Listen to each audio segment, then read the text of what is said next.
everyone, it's Renee from Revv Evolution. We're here at the one and only resort, and I'm here with the man who's creating all those fabulous dishes, which we're going to be enjoying later on in the day. It is none other than the man himself, Chef Su Kim Hock. Sir, Hi. thank you so much for joining us right here on Pleasure. Revv. All right, Chef. All right, I've got actually more than 4 questions, but I'll try to limit less. Okay. You're such an interesting guy. There's just so many questions I got for you. Okay, first question, Chef. Tell us a bit more about the style of cooking and what made you decide to get into this industry. Right. So, well, I'm the last in my family. So I'm the youngest of my siblings. So I think I'm born in a family of Peranakan. Right. So my grandmother's Peranakan. My mother is not, because my grandfather got married to my grandmother got married to my grandfather, which is a Chinese man. So we kind of lost that status. Okay. But the thing is, my mom's a very, very good cook. Right. And being the youngest in the family, your mother will always put you in the kitchen, and then that's how I kind of first started cooking. Cool.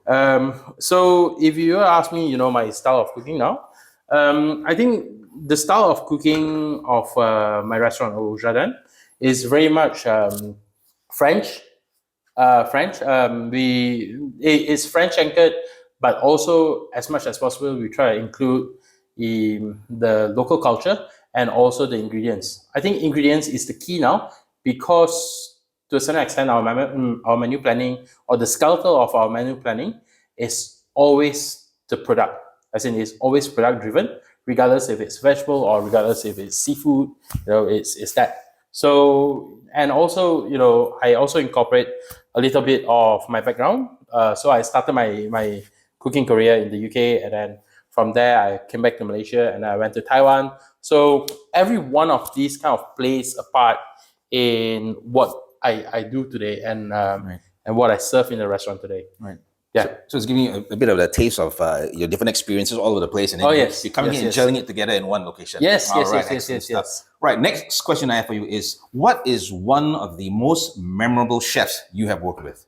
One of the most memorable chef, honestly, I have too many memorable chefs. Okay. But if there's anything, I think Stephen Smith from Freemason's Arms at Weasel. Mm-hmm. So I think he's the one that introduced me to the fine dining world, right? And think if there's anything, Michelin guide, for Asians, right, 13, 15 years ago, it's not a big thing, right? No one knows what Michelin guide is, right? So they are the first few that introduced me to this sort of cuisine, and also the finesse of the cuisine and the importance of delivering it that way.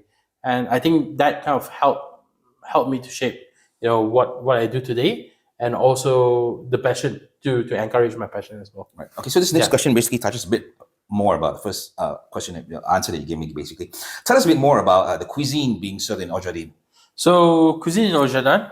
So what we do is, like what I said just now, we change our menu on a monthly basis. So it's always very, very ingredient focused. So we work with, as much as possible, we work with local farmers from the island itself, or from the mainland of Penang. That's our first priority. And then from there, but the thing is, you're only limited to all those ingredients, right? So we will venture a little bit further, which is basically Semenanjung, Malaysia. So we actually give credits as much as possible. We want to give credits to all these farmers, because the thing is, I think the initiative of the government is always very, very different. It's to grow more, right? It's not growing better or it's growing more varieties. It's to grow more, because the thing is, there's always this importance of feeding your people enough. Right. And then I think there's some lack of encouragement when it comes to growing better.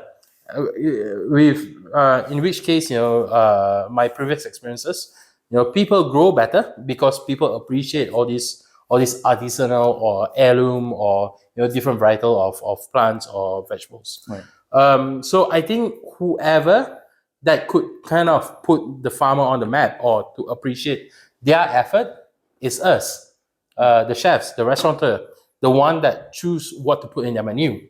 And that's the reason why we always like to showcase their produce. Right. And I think it's really good in the sense that the push for the local produce, because also that it's in terms of sustainability, you're helping the local farmer, you're helping the economy as well. So everything is, like I said, it really boils down back to helping the people that you're in the country that you're actually cooking in as well. So it's great. All right, final question for you, chef. What is the advice for aspiring chefs like me who want to find out more, who want to further their careers in cooking more, getting to be as all right. I want to be right. chef Look, too. honestly, I